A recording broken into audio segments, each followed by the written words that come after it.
I'm a mining engineer by trade, but my real passion is business. And in business, I know first impressions mean everything. I want to be noticed. I'm unique, and I want to be remembered as such. You like the ring? I got it in a dungeon, plus 10 agility. You probably heard of the rapper 2 Chainz, but have you heard of 4 Chainz? Let's talk about land development because I live in my mom's basement and I entered a relationship with a 19-year-old in Colombia, Medellin specifically, and she gave quite the riveting BJ. So I put her on scholarship. I don't have any money. Medellín es famoso por su Y es famoso por las mujeres bonitas y viene mucha gente a conocer mujeres bonitas y a tener turismo sexual. Hello? We doing the same high pressure? Yeah, let's do stand up. Let's try 6 minutes today. Okay, perfect. I just want to look pretty for my girl. Look at the four of us. We are so like the Sex and the City girls. When we first see Luke in episode 2 of Love in Paradise season 4, he shows us why his lifestyle fashion brand hasn't taken off yet. Now the good news is that this guy has 5 other hustles that aren't profitable either, so we got options. Luke informs the audience that he hasn't seen Madeline in 4 months, which is a long time to leave your chica unattended there. I'm curious what job she's working right now. I can't wait to give her a hug, and I'm really ready to have a good time. Socks, after having our mini room raiders moment, it's safe to say that Mr. I Like Business was lying about the $500,000 that he lost in poor investments last episode. Over the past year and a half, I've invested over $500,000 into startup businesses. I have invested in a jewelry company, and I'm trying to get a clothing line off the ground as well. I got a couple specials. $15 to get you a Fantasian. $25 to get you a Steamboat Willie. When I met Madeleine a year and a half ago, I was a baller. I was a baller. This dude did not just say that. It reminds me of Uncle Rico from Napoleon Dynamite. You see those mountains over there? I used to be able to throw the pigskin well over those mountains, whatever he said, right? It is so funny to watch guys like this because a little money here goes a long way over there. I had a house, a great job, money in the bank, everything was going for me. But after some bad investments and losing my job, I'm living in my mom's garage with nothing to my name. Hey, Mom! The meatloaf! It's so brain dead because if you invested in yourself and didn't look towards these distractions or trying to prove to everyone that you were wealthy, maybe you'd actually get wealthy. So on this trip, I need to come clean about my job and come clean on some other secrets that I have. Ah, what a headache this guy is. So not only was he fired from his well-paying job, not only is he in debt, not only is he living at mom's house, but there's more secrets? Socks, let me know in the comments what skeletons you think are in this guy's closet. I got my boarding pass, baby. Let's go. I've been promising Madeleine that I would be moving to Colombia, and she thinks that this trip is me moving permanently. Damn, it's like lie after lie with this guy. No wonder why he pursues younger women in foreign countries, because no woman his age would put up with the nonsense. There's a lot of resentful Colombian dudes because here come all these foreigners to bang out their women. Yeah, I mean, I think we'd all be in a bad mood as well, especially if they're dressing like this and they act like this. I mean, every single thing that this guy has said so far has been cringe. It seems to be a very conditional love at times, and that is frightening.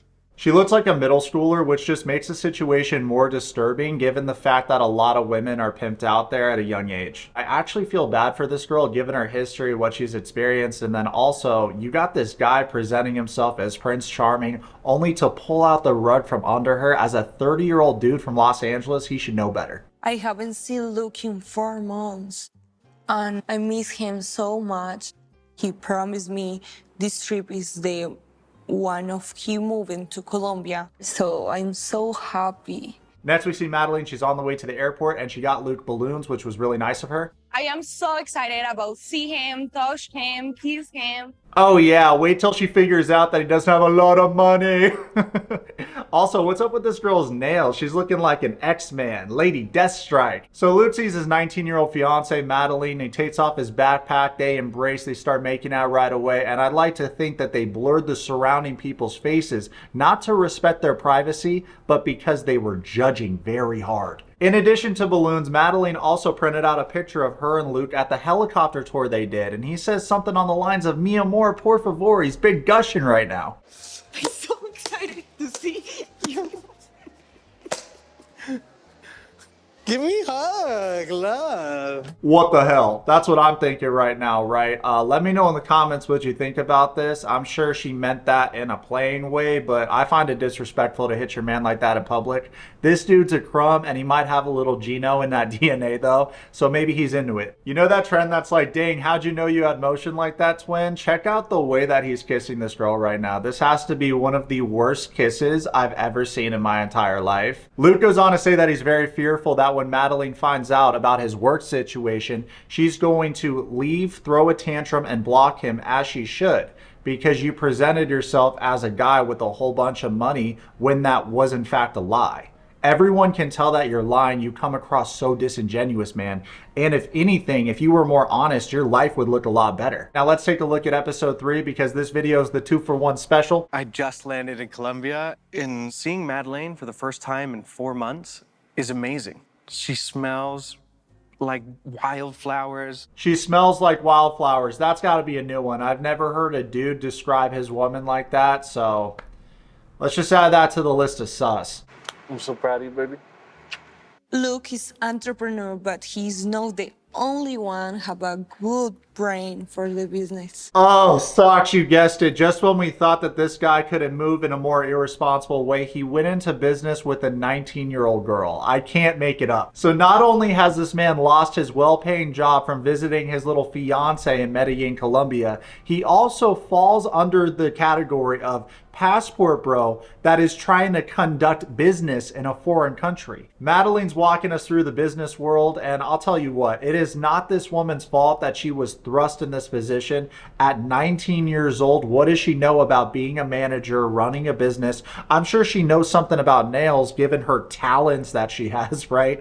It seems like that takes a lot of effort to do. The longer we watch Luke, the more it's obvious that he's putting her in positions to fail, and it's actually really sad to see, because what does a 19-year-old know about running a business? What does a 19-year-old know about managing other people? Not much. And while I'm on the subject of Luke putting up money, so Madeline tells the audience that he invested $10,000 into the beauty salon. So this number, I believe, because it came from her mouth and not Luke. So they pull up to the beauty salon that Luke invested $10,000 into, and I get a good look at their car. Seems like a very nice car to be driving around there in. You might want to think of the phrase, speak softly and carry a big stick. You know, it's better to dress down than dress up, because that makes you a target. And I feel like this guy is just moving in such a pretender, like I got a lot of money way, that he might find himself in a bit of trouble. The beauty salon. She misspelled beauty. That is so jokes. I'm sure there's going to be a couple sex tourists got too much Tusi in the nose thinking that that's a beat-off parlor. What happens when they think it's the beat-off salon and they walk in there expecting something different? You think I am stupid? I know exactly how to spell it. B-E-A-U-T-I. What? Luke walks in his fiance's salon and is so impressed with the decor. Check out what he has to say. Oh my gosh. Yo, this is legit, baby. Good stuff. I guess you could say Luke loves what she's done with the place. Madeline reminds me of this movie I watched as a kid called The Brave Little Toaster. I hope she makes it, actually. I think we're all kind of rooting for her. It's like my office. Your office? Yeah.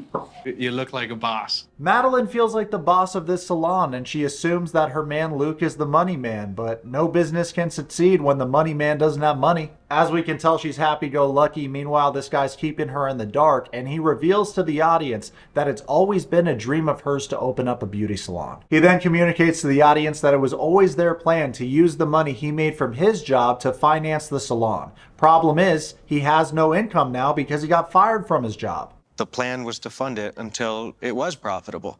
So I know we've sunk 10 grand into this business already, and on a month-to-month basis, what's our all-in cost? 3 millions.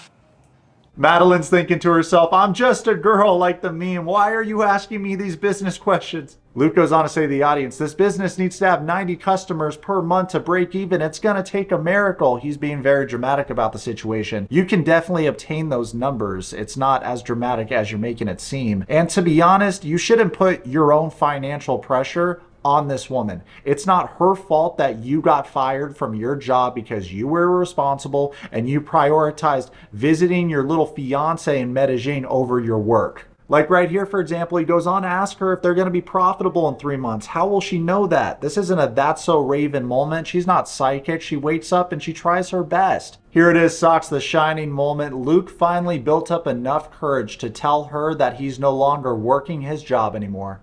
I only have 2 or 3 months of funds to keep this, our rent, and my taxes paid. So I'm just concerned that if in 3 months' time we're not turning a profit, how are we going to keep paying all the bills? Yeah, sounds like a you problem. Let's go, Sox! Dang, that moment when you find out that your sugar daddy's actually a splendid daddy. She's handling it well, though. She's communicating to the audience that she's very frustrated he didn't tell her this sooner.